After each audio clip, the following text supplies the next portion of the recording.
अब आजबाट unit 2 risk in banking business.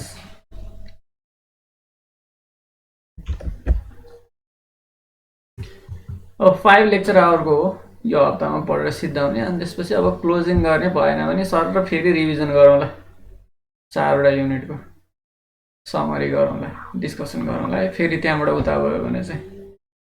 अब आज meaning and nature of financial risk यो पढ्न गइरहेको छु। फाइनान्सियल रिस्क भनेको के हो त्यो बारेमा चाहिँ आज हामी छलफल गर्न गइरहेछौँ। ब्याङ्किङ बिजनेसमा फाइनान्सियल र नन फाइनान्सियल दुईटै किसिमका रिस्कहरू हुन्छन्, त्यो बारेमा पनि हामी छलफल गर्छौँ, आजै पनि अलिअलि गर्छौँ।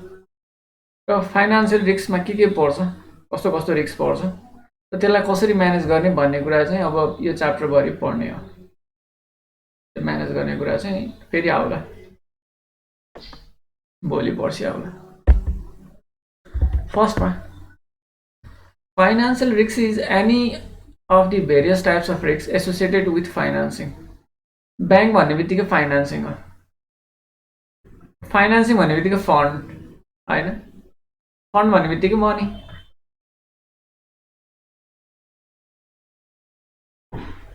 क्यापिटल सबै एउटै हो नाम। फाइनान्सिङ भनेको, ब्याङ्किङ भनेको, फन्डिङ भनेको, फन्ड भनेको, मनी भनेको, क्यापिटल भनेको समहाउ एउटै त भन्न मिलेन, एउटै हो यिनीहरूको अर्थ त भन्न मिलेन, तर उस्तै हो। Including financial transaction that includes companies loan in risk of default. यहाँ कम्पनीज लोन भनेको सबै ब्याङ्कको मात्र नभएर अरूको पनि लोन त हुन्छ नि उधारमा दिएको बेलामा, तिनीहरूलाई पनि फाइनान्सियल रिस्क भन्छ। Often it is understood to include the potential of financial loss and uncertainty about its extent. एउटा डेफिनेसन हो, पोटेन्सियल अफ फाइनान्सियल लस, त्यही फन्डिङ लस, पैसाको लस, र uncertainty about it's extent. Extent भनेको धेरै या थोरै, कति होला भन्ने कुरामा, गेन पनि होला लस पनि होला, त्यो बारेमा अनसर्टेन्टी। रिस्क भन्ने बित्तिकै के बुझिन्छ भने possibility of having more than one outcome लाई रिस्क भनिन्छ कि त्यो भनेको। अनसर्टेन्टी अबाउट इट एक्सटेन्ट भनेको कति हुन्छ भन्ने कुरो थाहा हुँदैन, त्यही भनेको सिम्पल डेफिनेसन। अब फाइनान्सियल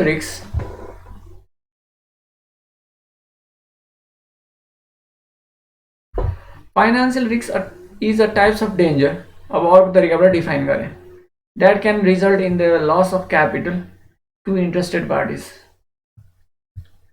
अब के छ भन्दाखेरि कन्सर्न पार्टिजहरूको चाहिँ क्यापिटलको लस हुने कुरालाई चाहिँ के छ भने फाइनान्सियल रिस्क भन्छ। तिमीहरूको फाइनान्सियल रिस्क भनेर स्पष्ट त्यहाँ लेखेको भएर फाइनान्सियल रिस्कलाई डिफाइन गरेको।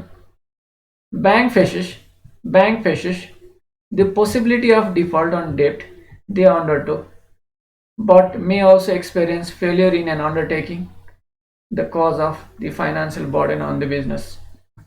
यो दुईटै कुरा हो, एउटा भनेको पार्टिकुलर लोन फेलियर हुनसक्छ, धेरै लोनहरू फेलियर हुन थाल्यो भने फेरि के हुन्छ भन्दाखेरि उसको फाइनान्सियल बर्डन नै बढ्दै जान्छ र त्यतिखेर के छ भन्दाखेरि चाहिँ अरू फाइनान्सियल बर्डन पनि उसले तिर्नु सक्दैन। लोनको मात्रा, लोन डिफल्ट हुँदै हुँदै गयो भने डिपोजिटरलाई तिर्ने पैसा हुँदैन, त्यसपछि ओभरअल डिफल्ट हुनसक्छ, त्यो भन्न खोजेको। अब फाइनान्सियल मार्केटको कुरा पनि अलिकति। फाइनान्सियल मार्केट्स भनेको ब्याङ्किङ पनि पर्छ, face financial risk due to various macro economic forces. अब के हुनसक्छ त, change to the market interest rate, धेरै त यसैले हो, बजारमा ब्याज दर बढ्दा घट्दा फाइनान्सियल मार्केटमा चाहिँ धेरै नै ठुलो इम्प्याक्ट पर्छ।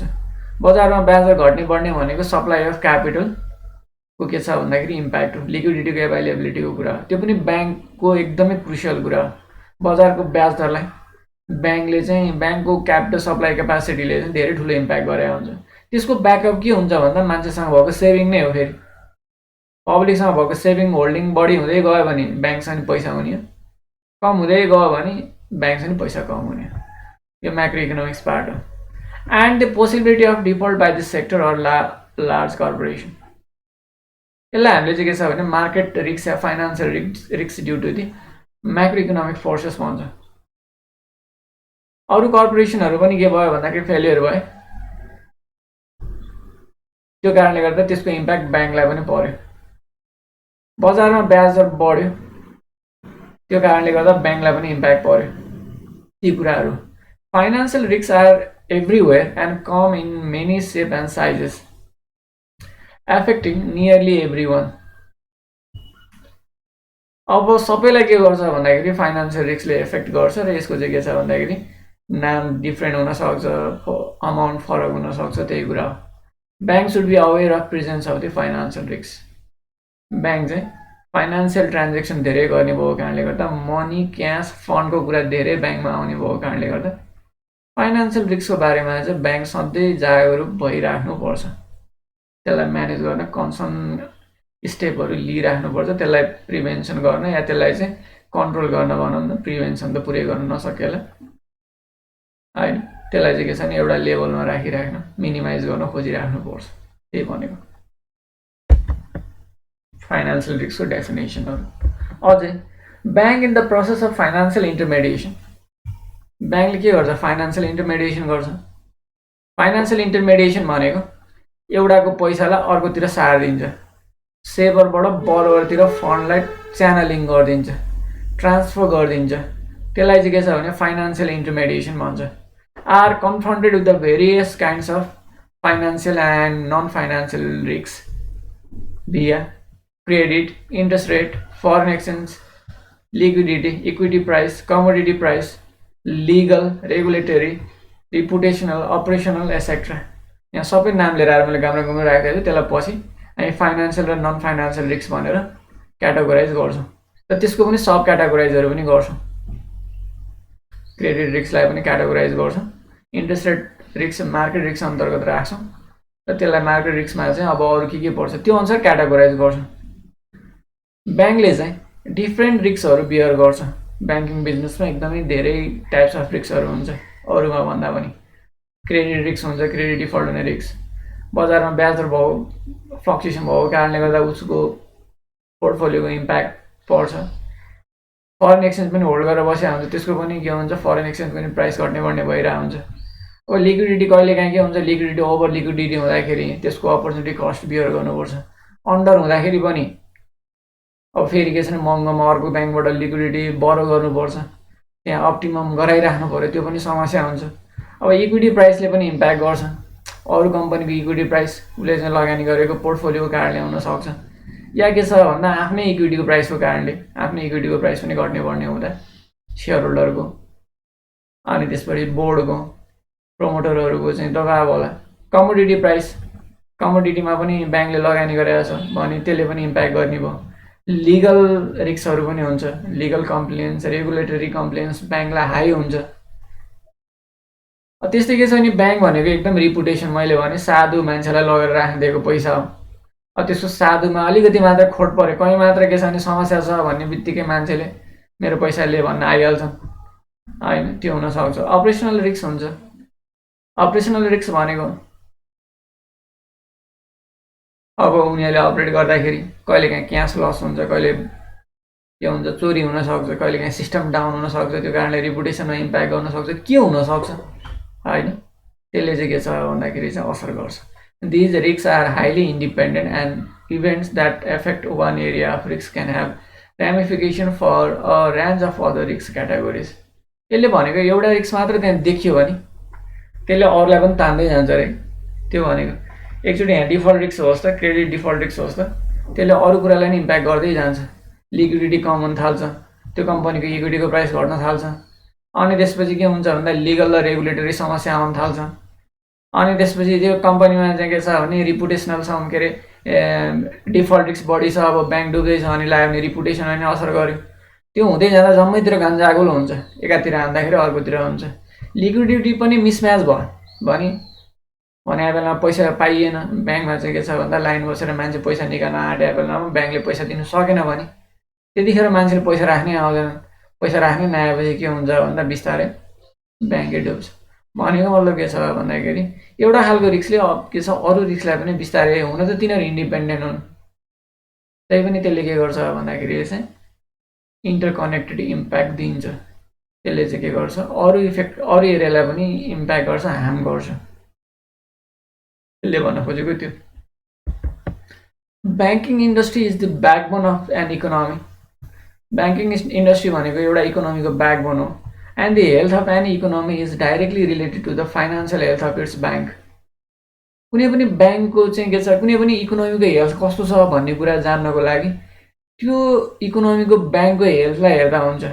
यदि ब्याङ्कमा लोन लसको लेभल एकदम हाई छ भने त्यो इकोनोमी डाउन छ भने बुझिन्छ। किनकि इकोनोमीमा काम गर्ने एक्टरहरू हुन्छ नि, जसले लगेर लगानी गरेका छन्, तिनीहरू हेल्दी भयो भने तिनीहरूले टाइममा लोन तिर्न सक्छन्, तिनीहरूले टाइममा ब्याज तिर्न सक्छन्। त्यो भयो भने के हुन्छ भन्दा ब्याङ्क पनि हेल्दी नै हुन्छ।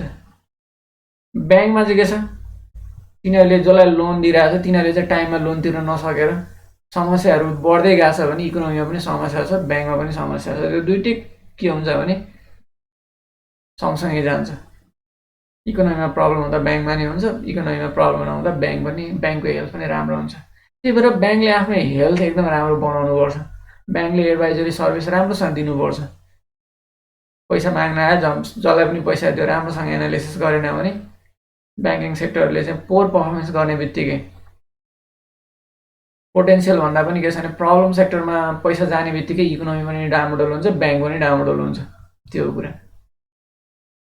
Banks provide a variety of services to both the retail sector भनेको सानो sector as well as corporate sector. व्यावसायिक सेक्टरमा पनि र पर्सनल सेक्टरमा पनि, सानो सेक्टरमा पनि के छ भन्दाखेरि ब्याङ्कले चाहिँ लोन दिएको हुन्छ, अरू सर्भिसहरू दिएको हुन्छ। Due to the vast variety of services provided by the banking industry, they are a myriad of risks involved in the banking industry। अब त्यहाँ चाहिँ के छ भने डिफ्रेन्ट रिस्कहरू हुन सक्छन्। It is crucial to minimize these risks in order to maintain the health of the bank and essentially the health of the economy। माथि के कुरा, ब्याङ्कको चाहिँ के छ भन्दा हेल्थ साउन्ड बनाइराख्नको लागि यस्ता रिस्कहरू घटाउनु पर्छ र त्यसले चाहिँ के गर्छ, इकोनोमीको हेल्थलाई पनि मजबुत बनाउँछ। It is important to be aware of these risks in order to minimize them। Financial risks faced by the banking industry can be categorized into three major types of financial risks: is credit risks, market risks, and liquidity risks. And two non-financial risks is operational risks and business risks। अब हामीले के छ भने यसलाई categorize गर्छौँ। Those are further explained as भनेर तलपट्टि मैले एक्सप्लेन पनि गरेको छु, एउटा फिगर पनि बनाएको छ। तिमीहरूको चाहिँ रिस्क भनिसकेपछि यो फिगर टक्क दिमागमा राख्यो भने सबैलाई इजी हुन्छ। हुन त यो क्रेडिट रिस्कलाई पनि हामीले क्याटेगोराइज गर्छौँ, लिक्विडिटी रिस्कलाई पनि क्याटेगोराइज गर्छौँ, मार्केट रिस्कलाई पनि क्याटेगोराइज गर्छौँ, अपरेसनल रिस्कलाई पनि क्याटेगोराइज गर्छौँ, बिजनेस रिस्कलाई पनि के छ भने क्याटेगोराइज गर्न सकिन्थ्यो। तर यो तिमीहरूको कोर्स अफ स्टडीमा नराखे भएर मैले जेनरली बिजनेस रिस्क मात्र भनेर छुट्याइदिएँ। यसलाई पनि क्याटेगोराइज गर्न सकिन्छ, लिगल रिस्क, रेगुलेटरी रिस्क, अरू तरिकाबाट गर्न सकिन्छ है। त्यो बिजनेस रिस्कमा पनि short term, long term, strategic risk भनेर राख्न सकिन्छ। तर मैले बिजनेस रिस्क मात्र राखिदिएको छु, यो चाहिँ कोर्स अफ स्टडीमा नराखे भएर। अनि यहाँ चाहिँ क्याटेगोराइज गर्दा गर्ने नन फाइनेन्सियल रिस्कमा दुईवटा हुन्छ, अपरेसनल रिस्क र बिजनेस रिस्क। फाइनेन्सियल रिस्कमा क्रेडिट रिस्क, लिक्विडिटी रिस्क र मार्केट रिस्क। यो फाइनेन्सियल रिस्क भन्ने बित्तिकै फन्डसँग एसोसिएट भएर आएको क्या, और मनीसँग एसोसिएटेड भएर आएको चाहिँ के छ भन्दाखेरि चाहिँ फाइनेन्सियल रिस्क भयो। अब मनीसँग एसोसिएट भएको मात्र हुँदैन नि त, बिजनेसमा अरू रिस्क पनि हुन्छ। बिजनेसकै आफ्नै इनहेरिटेन्ट रिस्क हुन्छ, बिजनेसमा अपरेसन गर्दाखेरि मान्छेको कारणले पनि रिस्क हुन्छ। अब केही पनि समस्या थिएन, अब बिजनेस के छ भने ब्याङ्कको चाहिँ कसैले भल्ट फुटाएर पैसा लगिदियो भने त्यो पनि के छ भने त्यस्ता रिस्कहरू भनेको नन फाइनेन्सियल रिस्क। त्यो चाहिँ फन्डसँग एसोसिएटेड नभएको, not associated with the fund भन्ने बुझिन्छ क्या। त्यो चाहिँ अपरेसनल रिस्क र बिजनेस रिस्क भनेको चाहिँ non associated with the fund. र अनि त्यसपछि credit risk, liquidity risk, market risk भनेको चाहिँ directly related to the fund or the के छ भने क्यापिटल अर द पोर्टफोलियो है। ब्याङ्कको पोर्टफोलियोसँग चाहिँ एसोसिएटेड भएको रिस्कहरूलाई चाहिँ फाइनेन्सियल रिस्क भन्यो भने ब्याङ्कको अपरेसन र बिजनेस रिलेटेड कुराहरू, यो स्ट्राटेजिक कुरा हो। अपरेसनल र स्ट्राटेजिक बिजनेस रिस्क र अपरेसनल रिस्कका कुराहरू चाहिँ नन फाइनेन्सियल रिस्कमा लिएर राख्यो। अब यो सबै रिस्क कुनै पनि यो मध्ये कुनै पनि रिस्क है, यहाँ मैले दुईवटा मात्रै राखेको छैन, यो पनि हो, यो पनि हो, यो पनि हो, यो मध्ये कुनै पनि रिस्क ब्याङ्कमा देखियो भने त्यसले रिपुटेसनमा चाहिँ इम्प्याक्ट गरिहाल्छ। ब्याङ्कको चाहिँ क्रेडिट रिस्क हाई छ, डिफल्ट बढी भएको छ, लोन लस धेरै देखिया छ भन्ने बित्तिकै त्यो कम्पनीको त्यो ब्याङ्कको के हुन्छ रिपुटेसन खराब भइहाल्छ। ब्याङ्कमा लाइन बस्न गएको पैसा दिन सकेन त्यसले, त्यो ब्याङ्कले लिक्विडिटी छैन त्यो ब्याङ्कमा भन्यो भने त्यसको रिपुटेसन खराब परिएको। मार्केट रिस्क बजारमा ब्याज दर चेन्ज हुँदाखेरि ब्याङ्कको चाहिँ के छ भन्दाखेरि चाहिँ ब्याङ्कले पोर्टफोलियो इम्युनाइज गर्नै सकेको छैन, त्यसले असर गर्यो ठुलो भन्ने कुरा चाहिँ के छ भने बजारमा गयो भने त्यसले रिपुटेसनलाई इम्प्याक्ट गरिहाल्छ। ब्याङ्कको चाहिँ अपरेसनल एररहरू आइरहन्छ, तिमी गयो पैसा 50,000 जम्मा गरेर आएको 5,000 मात्रै देखियो, म्यासेजमा 5,000 आयो, समस्या भयो। त्यहाँ एक एकवटा प्रब्लम आइरह्यो, सिस्टममा चाहिँ उनीहरूले 85,000 हान्न खोज्यो 5,000 मात्रै भएछ। या के छ भने तिमी गयो लाइन बस्यो सिस्टम डाउन भयो, दिनभरि बस्दा नि डाउन भएर कामै भएन, त्यत्तिकै फर्किनु पऱ्यो, टेन्सन हुन्छ।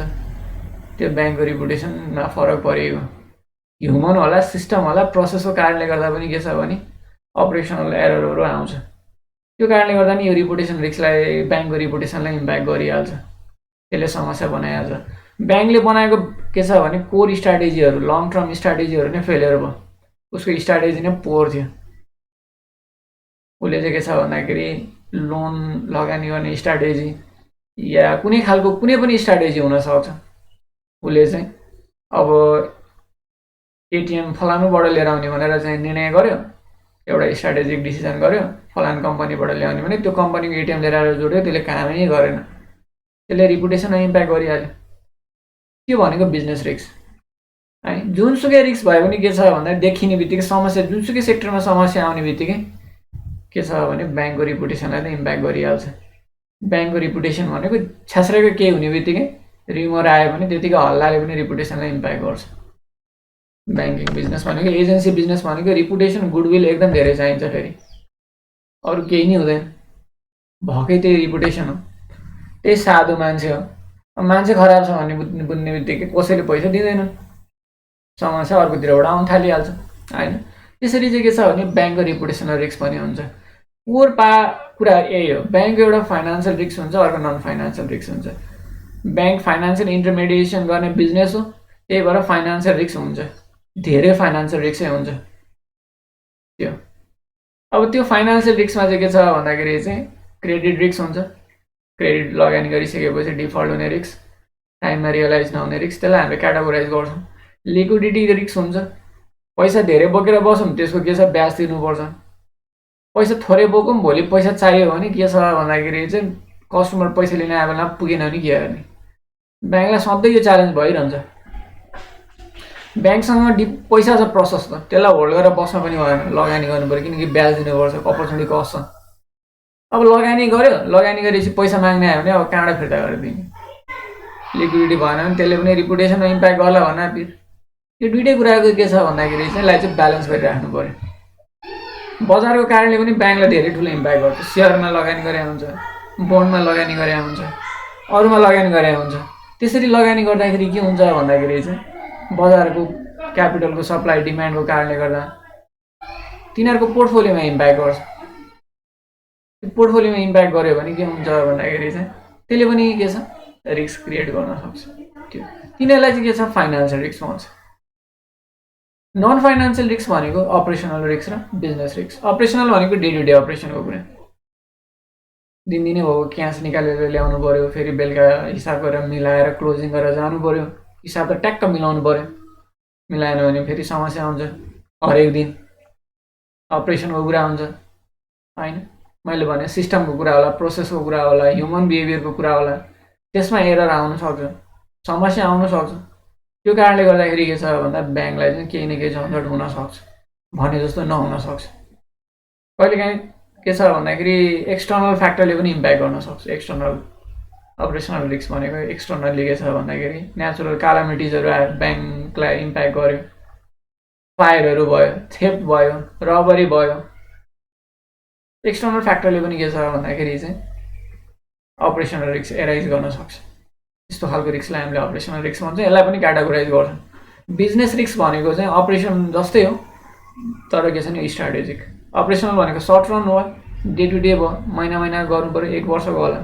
बिजनेस रिस्क भनेको के छ, स्ट्राटेजिक भयो। स्ट्राटेजिक रिस्क भनेको 1 वर्षभन्दा धेरै लामो समयको लागि। मैले अघि इक्जाम्पल दिएको थिएँ एटिएम मेसिन। एटिएम मेसिन त हामीले 1 वर्षको लागि किन्ने होइन, एउटा मेसिन ल्याइसकेपछि त्यसले 10 वर्ष, 15 वर्ष, 20 वर्ष काम गर्नुपर्छ, त्यो हेरेर ल्याउनु पऱ्यो होइन। त्यो लिएर आयो, त्यो नराम्रो खालको क्वालिटीको रहेछ भने त समस्या बनाउँछ नि 10 वर्षसम्म। सफ्टवेयर किनेर लिएर आयो, यो फलाना सफ्टवेयर किन्ने भन्ने निर्णय गर्यो होइन, त्यो सफ्टवेयरले काम दिने ह्याङ भइरह्यो, त्यसले त्यसलाई समस्या बनाउँछ। एउटा सफ्टवेयर किनिसकेपछि त ब्याङ्कले 1 वर्षको लागि त 1 वर्षमा त सफ्टवेयर चेन्ज गर्दैन, चेन्ज गर्नु पनि कस्ट लाग्छ, फेरि एकातिर भएको डाटाबेस सबै अर्कोतिर सार्नु पऱ्यो, च्यालेन्जिङ छ होइन। त्यस्तो खालको के छ भने स्ट्राटेजिक कुरा हो। ब्रान्च लगेर फलाना ठाउँ खोल्ने भने त्यो ब्रान्च त्यहाँ खोल्नै नमिल्ने रहेछ, समस्या हुने ठाउँ रहेछ। अब ब्रान्च लगेर राखिसकेपछि के हुन्छ त्यहाँ लगेर त्यसो प्रोसेसहरू राखेको हुन्छ, फेसिलिटिजहरू राखेको हुन्छ, इन्स्टल गरेको हुन्छ, त्यहाँ खर्च लाग्छ नि, त्यहाँ क्यापिटल इन्भेस्टमेन्ट हुन्छ। त्यो त के छ 10 वर्ष 15 वर्षसम्म रिकभर गरौँला भनेर ब्याङ्कले लगानी गर्ने। अब त्यो नभएर के छ भन्दाखेरि चाहिँ अब 6 महिना सर्नु पऱ्यो भने त अर्को खर्च लाग्यो, त्यो त्यस्तो खालको रिस्कलाई हामीले बिजनेस रिस्क भन्छौँ। यही कुरा हो, हामीले पढ्ने यही नै हो। यसमा पनि तिमीहरूले के पढ्छ भने credit risk, liquidity risk, market risk, operational risk. यही मार्केट रिस्कलाई छुट्टा, कन्ट्री रिस्क, त्यसपछि फरेन एक्सचेन्ज फरेक्स रिस्क, तिनीहरू 6वटा छ क्यारे। अर्को के छ, क्रेडिट रिस्क र लिक्विडिटी रिस्क त भइहाल्यो, foreign exchange risk, market risk, country risk, त्यस्तै एउटा छ, मैले अहिले ठ्याक्क सम्झिनँ, भयो नि तलपट्टि चाहिँ हामीले लेखेको छ। त्यही कुराहरूलाई के छ भने तिम्रो कोर्स अफ स्टडीमा राखेको छ, त्यसैलाई हरेकलाई इन्डिभिजुअली एसेस गर्छौँ, त्यसको टाइप्सहरू हेर्न खोज्छौँ र अनि त्यसलाई म्यानेज कसरी गर्न सकिन्छ भन्ने कुराको एउटा समहाउ जेनरलाइज गर्न खोज्छौँ हामीले। क्रेडिट रिस्क पढि पनि सकेका छौँ, योभन्दा अगाडि हामीले ग्रान्टिङ क्रेडिटमा क्रेडिट रिस्क म्यानेजमेन्ट पढेका छौँ, क्रेडिट रिस्क भने के हो पनि हेरेका छौँ। त्यही कुरा फेरि दोहोरिन्छ र मुख्य इम्पोर्टेन्ट भनेको यही नै हो, क्रेडिट रिस्क नै हो। अब liquidity risk, market risk, operational risk, अनि त्यसपछि 6वटा भने 1, 2, 3, 4वटा यहाँ भएको। अर्को कन्ट्री रिस्क र फरेन एक्सचेन्ज रिस्क, यति नै हो, 6वटा रिस्क छ कि। त्यही मार्केट रिस्कै हो तिनीहरू पनि, त्यही पनि के छ भन्दाखेरि चाहिँ त्यसलाई पनि छुट्टै हामी पढ्न खोज्छौँ, छुट्टै दिएको छ। त्यही भएर यो यसरी चाहिँ यति यो कुरालाई चाहिँ हामीले सम्झिन सक्यो भने यही कुरा नै हो तिमीले यो च्याप्टरमा पढ्ने भने। टोटल आजसम्म हामी यहाँसम्म पढ्छौँ होला, अलिअलि यो 3टा कुरा पढ्छौँ होला। यो 3टा कुरा फेरि पनि पढ्छौँ, इन्डिभिजुअली पनि पढ्छौँ, भोलि यो 2टा कुरा पनि पढ्छौँ, अनि फेरि त्यो पनि इन्डिभिजुअली पढ्छौँ। त्यसपछि सकिन्छ। रिस्क म्यानेजमेन्टको जेनरल एप्रोच छ, तल फाइनली 1 लेक्चर लाग्छ होला, त्यसपछि सकिन्छ। कति कराएमा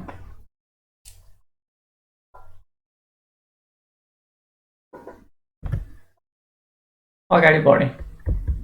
फर्स्टमा types of financial risk, credit risk. Credit risk भनेको हामीले पढिसकेका छौँ, डिस्कस गरिसकेका छौँ। ऋण लगानी गर्यो, लगानी गर्ने लगानीकर्ताले टाइममा भुक्तानी गर्न सकेन, फिर्ता दिन सकेन, ब्याज दिन सकेन, सामा दिन सकेन, त्यही कुरालाई हामीले क्रेडिट रिस्क भन्छ। त्यसैलाई हामीले यहाँ के छ भने डिफाइन गर्छौँ। यो पहिलाकै डेफिनेसनहरू छ, यहाँ डिस्कस गरिसकेका कुराहरू छन्। Credit risk refer to the possibility of a loss resulting from a borrower's failure to repay a loan and meet contractual obligations. This includes the delay in the payment of the loan as well. भने टाइममा तिर्नु सकेन, त्यो पनि credit risk हो, त्यसले अर्को risk create गर्छ नि, त्यो पनि क्रेडिट रिस्क नै हो, भने टाइममा तिर्नु सकेन भने।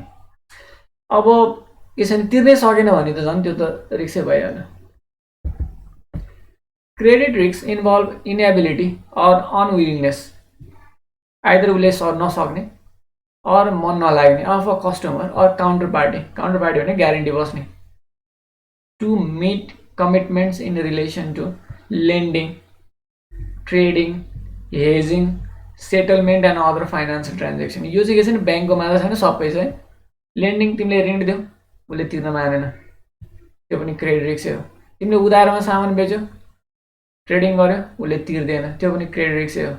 हेजिङ भनेको कुनै बेलामा तैँले यसरी मलाई डेलिभरी गरिदियो भनेर तिमीले के छ केही कमिसन दिएर एउटा कन्ट्र्याक्ट लियो। यो चाहिँ के छ भने कमोडिटीको कुरा हो। तिमीले आज मानिलिनु $100 दिएर एउटा फर इक्जाम्पल मलाई अब 6 महिनापछि $10,000 यो रेटमा चाहियो आजकै रेटमा भनेर कोहीसँग चाहिँ के छ भन्दाखेरि चाहिँ आजको rate $1 is equal to 115 rupees यो रेटमा चाहिँ एउटा कन्ट्र्याक्ट गरेर बसेको थियो। पछि उसले तिर्दैन, त्यो पनि क्रेडिट रिस्क हो। तिमीलाई ढुक्क भएर बसेको थियो नि, हेजिङ भनेको त्यो। या मलाई यति सेयर दिने भनेर चाहिँ हामीले सेयर पनि त्यसरी गर्न मिल्छ। भविष्यमा गएर सेयर डेलिभरी यो रेटमा गर्ने भनेर उसले गर्दैन। या तिमीले चाहिँ के छ नि तिम्रो गाउँको के छ भन्दाखेरि मिल थियो, गाउँको मिल भइसकेपछि के छ तिमीले एउटा गाउँको सप्लायरसँग यो रेटमा मलाई सप्लाई गर भनेर केही पैसा दिएको थियो। उसले सप्लाई गर्दैन, तिमीलाई समस्या हुन्छ। उसले सामान नदिएपछि पैसा दिएछ सामान दिएन, त्यो सेटलमेन्ट भनेको पनि त्यही नै हो। त्यही उधारो सेटलमेन्टको कुरा हो। लाई चाहिँ के छ भन्दाखेरि एन्ड अदर फाइनान्सियल ट्रान्जेक्सन, कुनै पनि खालको फाइनान्सियल ट्रान्जेक्सन छ त्यसमा चाहिँ तिमीले के गरेनौ भन्दाखेरि उधारो उठाउन सकेनौ भने त्यसैलाई क्रेडिट रिस्क भन्छ भने ब्याङ्कको मात्र नै सबै ओभरअल ल्याइने हो। The credit risks of the bank portfolio depend on the both external and internal factor.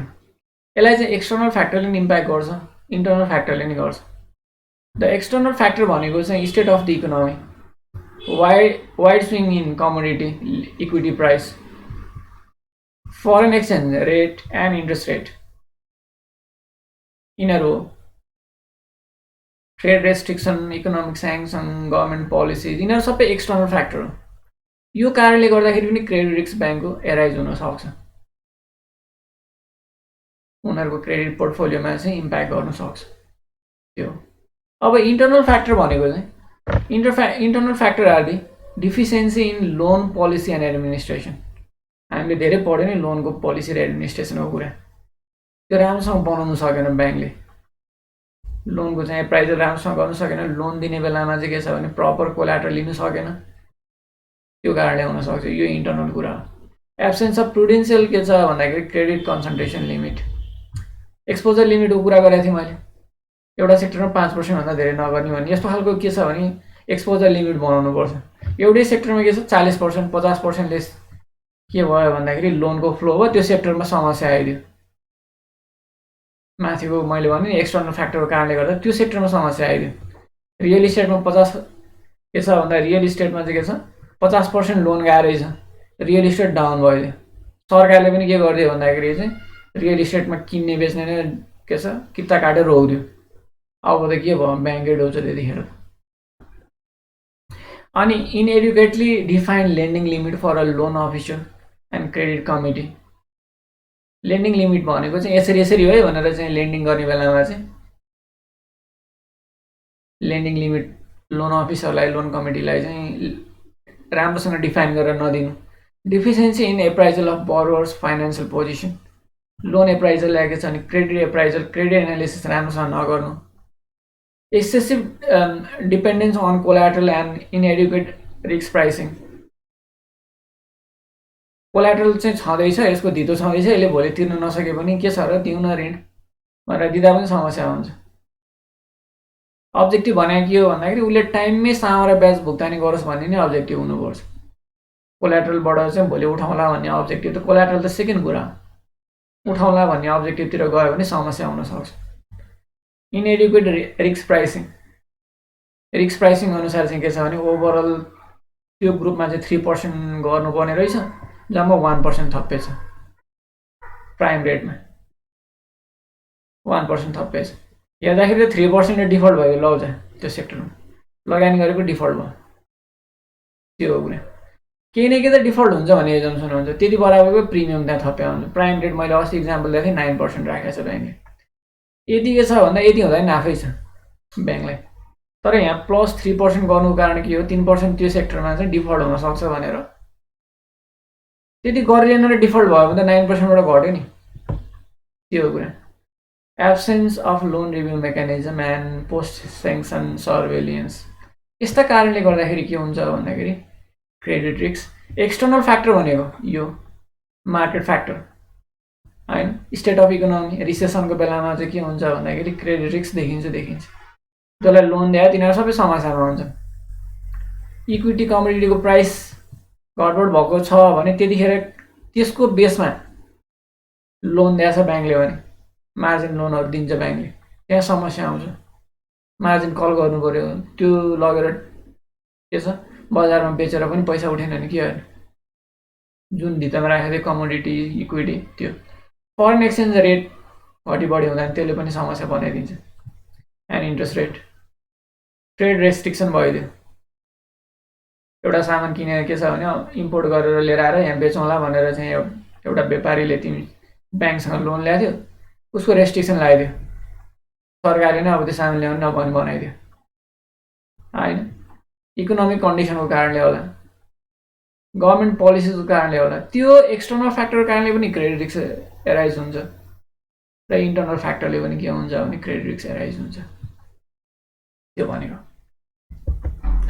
अब टाइप्स अफ क्रेडिट रिस्क। अब क्रेडिट रिस्कलाई पनि हामीले क्याटेगोराइज गर्न खोज्छौँ। Default risk. डिफल्ट रिस्क भने नतिर्ने भने। Default risk is a sub-category of credit risk. Is the risk that a borrower will default on or they fail to repay its debt. Simple कुरा। हामीले credit risk भनेपछि पहिला यही नै बुझ्छौँ। अब यसमा चाहिँ के छ भने the risk of loss arising from a debtor being unlikely to pay its loan obligations in full or the debtor is more than 90 days past due on any material credit obligation. अलिकति के छ भने tight language छ, भनेले भन्न खोजेको 90 दिनभन्दा धेरै उसले पैसा तिरेको छैन, उसको लोनको पर्फर्मेन्स भएको छैन, नन पर्फर्मिङ भएर बसिरहेको, या उसले चाहिँ के छ भने unlikely to pay its loan obligation, त्यो छ भने त्यसलाई default. Default risk may impact all credit sensitive transaction including loan, securities and derivatives, सबैलाई यसले इम्प्याक्ट गर्छ। त्यो भनेको डिफल्ट रिस्क भनेको चाहिँ लोनमा पनि डिफल्ट हुनसक्छ। सेक्युरिटिज बोन्ड किनेको थियो कुनै संस्थाको, त्यो बोन्डले चाहिँ के छ भन्दाखेरि पैसा तिर्दिनै सकेन, त्यो कम्पनी डिफल्ट भयो, त्यो पनि हो। डेरिभेटिभ एसेट्सहरू किनेको थियो, मैले अघि इक्जाम्पल दिएँ होइन। ब्याङ्कले चाहिँ के गर्छ भन्दाखेरि फरवर्ड कन्ट्र्याक्टहरू किन्छ या बेच्छ, त्यतिखेर के छ भन्दा किन्ने बेच्नेले चाहिँ के गरिदियो भने त्यहाँ समस्या आयो, म किन्दिनँ बेच्दिनँ भने, त्यो कारणले पनि के हुन्छ त्यहाँ डिफल्ट हुने सम्भावना हुन्छ। त्यस्तो खालको डिफल्टलाई चाहिँ हामीले चाहिँ डिफल्ट रिस्क भन्छौँ र त्यो क्रेडिट रिस्कको अन्डरमा आउँछ। अर्को छ कन्सन्ट्रेसन रिस्क। कन्सन्ट्रेसन रिस्क भनेको चाहिँ एक्सपोजर लिमिट हाई हुनुको कारण, अघि मैले भने कुनै पनि सेक्टरमा, कुनै पनि इकोनोमिक सेक्टरमा चाहिँ के छ भन्दा सर्टेन लिमिटभन्दा धेरै लगानी गर्नु हुँदैन, डाइभर्सिफिकेसन हुनुपर्छ। डाइभर्सिफिकेसन भएन, आइदर त्यो इन्डस्ट्री बेसमा होस् अर के छ भन्दाखेरि कस्टमर बेसमा होस् होइन। एकदम ठुलो कस्टमरलाई मात्र दिँदा पनि समस्या हुन्छ, सानो कस्टमरलाई कस्ट धेरै लाग्छ, प्रोसेसिङ कस्ट हाई हुन्छ, ठुलो कस्टमर भए प्रोसेसिङ कस्ट कम हुन्छ। होलसेलमा एकैचोटि घमरङ्गै 100 करोड 200 करोड लोन दिन पाए ढुक्कै भयो, 1000 करोड लोन दिन पाए ढुक्कै भयो, 10 वर्ष 15 वर्ष 20 वर्षसम्म लगानी हुन्छ, टाउको दुखाउनु परेन ब्याङ्कले। त्यहाँ पनि अर्कै खालको समस्या छ, सबै त्यस्तै लोन दियो, एउटा डिफल्ट हुने बित्तिकै गर्लमै पैसा जान्छ फेरि। अब सानो पैसा दिने हो भने फेरि के छ भने प्रोसेसिङ कस्ट हाई होला, त्यसले पनि फरक पार्ला। कृषि क्षेत्रमा मात्रै दियो, कृषि क्षेत्रमा डिफल्ट भएको बेलामा त्यहाँ समस्या होला। कृषिमा पनि पोल्ट्रीमा धेरै पैसा गयो कि अर्कोमा धेरै पैसा गयो कि त्यो पनि हेर्नु पऱ्यो, त्यहाँ पनि डाइभर्सिफिकेसन गर्नु पऱ्यो। अनि टुरिज्ममा नि त्यो अनुसार होटेलमा गयो कि अर्कोमा गयो, केमा गयो त्यसमा हेर्नु पऱ्यो। पर्सनल लोनमा पनि मोर्गेजमा गयो कि केमा गयो त्यो पनि हेर्नु पऱ्यो, लिजमा गयो कि लिज लोनमा गयो कि केमा गयो त्यो हेर्नुपर्छ, कन्सन्ट्रेसन गर्नुहुन्न भन्ने कुरा हो। The concentration of credit risk is the risk as a distribution of exposure to the few customer and the trading partner where potential default by a relatively small group of counterparties or large individual counterparties is driven by a common underlying causes. एउटा ग्रुपलाई मात्र दियो, मारवाडी ग्रुपलाई मात्र पैसा दिएको, तिनीहरू सबै भागे। सरकारले चाहिँ के छ भने मारवाडी ग्रुपको चाहिँ एगेन्स्टमा हुने खालको पोलिसी ल्याए, देशमा यस्तो खालको कन्डिसन क्रिएट भयो, जहाँ चाहिँ माडवारीहरू काम गर्न नसक्ने भयो, तिनीहरू भागे, देशमै बस्न नसक्ने भयो। त्यो कारणले ब्याङ्क डुब्छ। भाग्यो त उनीहरू भएको छन्, उनीहरू त कहाँ डुब्छ भनेर उनीहरूले घर पनि किने छैनन् काठमाडौँमा। सबै उधारमा यहीँको पैसा, यहीँका मान्छे, यहीँको ब्याङ्क सबै यही चलाएर भएको पैसा, नभएको पैसा लगेर इन्डियामा बाहिर विदेशमा लगेर राखिरहेको छन्। त्यो ढङ्गबाट उनीहरू आएन। एउटा ग्रुपलाई त्यही ग्रुपलाई मात्रै दिँदा पनि समस्या भयो होइन, त्यो भनेको हो यो। त्यही भएर के छ भने यसलाई सकेसम्म के गर्नुपर्छ भन्दाखेरि चाहिँ डाइभर्सिफिकेसन गर्नुपर्छ। कन्सन्ट्रेसन भनेको चाहिँ लोन एउटा पार्टिकुलर क्याटेगोरी ग्रुपमा चाहिँ कन्सन्ट्रेट भइदियो मेजर लोन, र त्यहाँ समस्या आइदियो भने सबै समस्या आउँछ एकैचोटि। डाइभर्सिफिकेसन एकदम राम्रो भएको छ भने एउटा पार्टिकुलर ग्रुपमा समस्या आयो भने अरूबाट रिकभर हुन्छ नि त, सबैमा त आउँदैन एकैचोटि समस्या, त्यो कुरा। This includes concentration of borrower, concentration of economic sector. Borrower भनेको मान्छेको ग्रुप होला, एउटै अफिसका मान्छेलाई मात्रै धेरै पैसा दिनु भएन। एउटा अफिसमा एकजना दुईजनाले दिइसकेपछि अर्को ब्याङ्कमा जा भन्नुपर्छ, किन त्यो अफिस बन्द भयो, त्यो अफिसमा डिफल्ट भइदियो भने त सबै डिफल्ट भयो नि लोन, त्यो हो कुरा। इकोनोमिक सेक्टर भनेको अब एग्रिकल्चर सेक्टर होला, एग्रिकल्चर पनि सब सेक्टरहरू होलान् होइन, त्यो कुरा। पोल्ट्रीमा मात्र त्यो बर्ड फ्लू आएर के छ भने पोल्ट्री चाहिँ ध्वस्त भइदियो, सबै डुब्यो ब्याङ्कको पैसा, त्यो। अब concentration of counter parties in trading activities, guarantee बस्नेहरू पनि एकैजना के छ भने 2-4 ठाउँमा ग्यारेन्टी बस्दै हिँडेको छ भने त्यहाँ पनि विचार गर्नुपर्छ। एउटाको ग्यारेन्टी त्यही बस्दै, अर्को ग्यारेन्टी त्यही बस्दै, त्यसले पनि समस्या बनाउँछ। यो यस्तो खालको कन्सन्ट्रेसन हुनु भएन भन्ने कुरा। त्यसपछि अर्को छ कन्ट्री रिस्क। कन्ट्री रिस्क भनेको चाहिँ रिफर्स टु चाहिँ के छ भन्दाखेरि यो अघि मैले भने एक्सटर्नल फ्याक्टरको कुरा हो। यो दुईटा चाहिँ इन्टर्नल फ्याक्टर कुरा भयो, यो एक्सटर्नल फ्याक्टर कुरा भयो। गभर्मेन्टको कारणले गर्दाखेरि हुने जेनरली कन्ट्री रिस्क ब्याङ्कको फरेन ब्रान्चहरूलाई रिलेटेड हुने गरी एक्सप्लेन गरिन्छ। फरेनमा गएर ब्रान्च खोलेको छ ब्याङ्कले, अब त्यो देशको इकोनोमिक पोलिटिकल सिस्टममा चेन्ज आयो भने त्यसले के छ, त्यसले त्यो कारणले गर्दा रेज हुने रिस्क हो।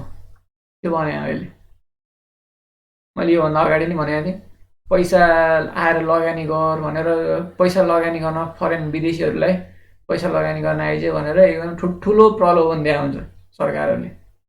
किन पैसा आयो नेपालमा, कतैबाट लगानी आयो भने के हुन्छ, टेक्नोलोजी आउँछ, पैसा आउँछ, त्यो पैसा आएपछि इन्भेस्टमेन्ट हुन्छ, इन्भेस्टमेन्ट भएपछि मान्छेले जागिर पाउँछन्, सरकारले ट्याक्स पाउँछ, इकोनोमिक एक्टिभिटिज एकदमै बढ्छ पैसा आउँदा।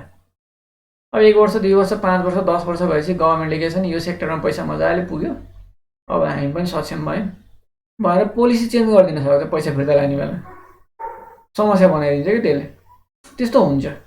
त्यही भएर अहिले कन्ट्री रिस्क चाहिँ के छ भन्दा फरेन ट्रेडमा चाहिँ एकदमै धेरै एनालिसिस हुन्छ, एकदम धेरै एनालिसिस हुन्छ। नेपालमा पनि के छ भने लगानी कमाउनुको कारण यो पनि हो, नेपालमा कम्युनिस्टहरू छन् नि त, एमाले छ, माओवादी छ। अब कम्युनिस्टहरूलाई चाहिँ विदेशीले अलिकति के छ भने भोलि के गर्लान्, चाइनाले पनि धोका देखायो एकचोटि। चाइनाले यो अहिले इकोनोमिक जाइन्ट भएको छ नि, भर्खरै के छ भन्दाखेरि चाहिँ उसले चाहिँ अब क्यापिटलिस्टिक इकोनोमीमा जाने बेलामा संसारभरिको मल्टिनेसनल कम्पनीलाई के भन्यो भन्दाखेरि ल तिमीहरू आऊ यहाँ लगानी गर, तिमीलाई फ्रीमा जग्गा दिन्छु, केही छैन, यदि जग्गा यति यो तिमीहरू मिनरल खोल्नेहरू, मिनरल निकाल्न सक्नेहरू आऊ, यो ठाउँको मिनरल तिमीलाई 10 वर्ष 15 वर्षसम्म फ्रीमा उत्खनन गर्न दिन्छु, यहाँ मान्छे एकदम सस्तो छ, लेबरमा काम गर्न चाहन्छ, तिमीहरूले सस्तोमा मान्छे पाउँछ, आऊ भनेर दुनियाँ थरीको सुविधा दियो। तिमीहरूलाई म 5 वर्ष 10 वर्षसम्म या 2 वर्ष 3 वर्षसम्म कर पनि लाउँदिनँ भनेर दुनियाँ सुविधा दिएर लिएर आएपछि के छ भन्दाखेरि बिस्तारै त्यहाँबाट चाहिँ आफ्नो म्यान पावरले सिक्दै गएपछि उनीहरूले पनि त्यहीँ तिनीहरू कम्पिटेटिभ के छ कम्पनीहरू खुल्न थाल्यो, चाइनिज कम्पनी खुल्न थालेपछि बिस्तारै विदेशीलाई टाइट गर्दै गएर अहिले न चाइनिज लेबर सस्तो छ, न चाइनाले फ्रीमा दिन्छ जग्गा। अहिले के छ भन्दा जग्गा हिजो फ्री पाएको ठाउँमा फ्री पनि छैन, घर पनि सरकारले बनाइदिएको ठाउँ घर बनाएको थियो, आफ्नो जग्गा होइन, सरकारले अड भने भाडा तिर्न लाग्यो। अहिले त्यहाँ भएको गार्मेन्टहरू, त्यहाँ भएको के छ भने धेरै कम्पनीहरूलाई टाउको दुखे विषय छ, लगानी ठुलो भइसक्यो, त्यसको इम्प्याक्ट ठुलो छ, पहिला जस्तो सुविधा छैन, त्योभन्दा त आफ्नै देशमा गरे आउने रहेछ भन्ने जस्तो भइसक्यो। त्यहाँ के छ, चाइनिज कम्पिटेटिभहरू नै आइसके। त्यसरी के छ भन्दा त्यो त्यहाँ देखिएको कारणले गर्दा इन्डियामा आउने बेलामा पनि इन्डियामा पनि धेरै आउँछ नि विदेशीहरू लगानी गर्न। यहाँ लगानी गर्न आइसकेपछि चाहिँ उनीहरूले अब लगानी रिइन्भेस्ट गर्ने कि फिर्ता लैजाने हुने एनालिसिस गरिरहन्छन्। नाफा कमा हुन्छ नि, त्यो कमाएको नाफा फिर्ता लैजाने कि यहीँ लगानी गर्ने। किन भन्दा अबभन्दा 5 वर्षपछि गभर्मेन्टको मुभमेन्ट के हुन्छ त्यो हेर्नै पर्छ कि, नत्र धोका पाइन्छ भन्ने हुन्छ। त्यो ब्याङ्कले चाहिँ विदेशमा गएर ब्रान्च खोलेको थियो, ब्रान्च खोलेर लोनसन पनि दियो, अनि त्यसपछि त्यहाँको सरकारको पोलिसीको कारणले गर्दा लोनै के भयो भन्दाखेरि चाहिँ समस्या आयो। त्यसलाई पनि के छ भन्दाखेरि क्रेडिट रिस्क नै भन्छ। या गभर्मेन्टको केही पोलिसी चेन्ज भएको कारणले गर्दा के छ भन्दाखेरि क्रेडिट दिने या ग्यारेन्टी गर्नेहरूलाई चाहिँ के छ भन्दाखेरि क्रेडिट लैजाने या ग्यारेन्टी बस्नेहरूले रिपे गर्नु सकेनन् भने ब्याङ्कले आउने के छ भन्दाखेरि रिस्कलाई कन्ट्री रिस्क भन्छ। यो कन्ट्री रिस्क भनेको चाहिँ आइदर एक्सटर्नल फ्याक्टरको कारणले होला, सरकारी पोलिसी चेन्ज भएको कारणले होला, अरू विदेशमा के छ भन्दाखेरि चाहिँ ब्रान्च खोल्दाखेरिको रिस्कको कारणले होला। कन्ट्री रिस्क त्यहाँ देखिन्छ। यसरी चाहिँ के छ भने क्रेडिट रिस्कलाई 3टा भागमा डिफल्ट रिस्क, कन्सन्ट्रेसन रिस्क र कन्ट्री रिस्क गरेर छुट्याउन सकिन्छ। अब यसलाई सब क्याटेगोराइज गर्दै जाने भने डिफल्ट रिस्कलाई पनि छुट्याउन सकिन्छ है। डिफल्ट एउटा अनविलिङनेस टु पे, अनि त्यसपछि के छ भन्दाखेरि क्यापासिटी नभएको, अनि त्यसपछि काउन्टर पार्टीले के छ भन्दाखेरि ओत्न नसक्ने, त्यस्तै भनेर हामीले चाहिँ के छ भने अझै सब क्याटेगोराइज गर्नुपर्छ, गर्न सकिन्छ। तै पनि अब त्यता गर्नु पर्दैन, यतिको आधा हुन्छ। क्रेडिट रिस्क 3 किसिमको हुन्छ, default risk, concentration risk, country risk. सम्झे नि? डिफल्ट रिस्क भनेको लोन नतिर्ने, फेलियर हुने। कन्सन्ट्रेसन भनेको एउटा सेक्टरमा मात्र लोन बढी कन्सन्ट्रेसन भएर त्यो सेक्टरमा समस्या आएको कारणले गर्दा ब्याङ्कको पुरै पोर्टफोलियोमा समस्या आउने। कन्ट्री रिस्क भनेको सरकारले चाहिँ पोलिसी चेन्ज गरिदिँदाखेरि के छ भने विदेशमा ब्रान्च खोलेर ब्याङ्कले ब्रान्च खोल्दाखेरि विदेशको चाहिँ के छ भने विदेशी सरकारले पोलिसी चेन्ज गरिदिँदाखेरि आउने समस्या, इकोनोमिक पोलिटिकल कन्डिसनको कारणले आउने समस्यालाई कन्ट्री रिस्क भनेर भन्छ। ठिक छ? ठिक छ होला भन्ने मैले एजुम गरेँ। अब अगाडि बढौँ है। अब के पुग्यो आजलाई? अब मार्केट रिस्क। सर आजलाई पुग्यो। किन? धेरै हो भोलि सलाम हो र। मार्केट रिस्क पनि डेफिनेसन भन्ने, टाइप्स भन्ने त्यति हो, धेरै त छैन। यसको 4वटा टाइप छ।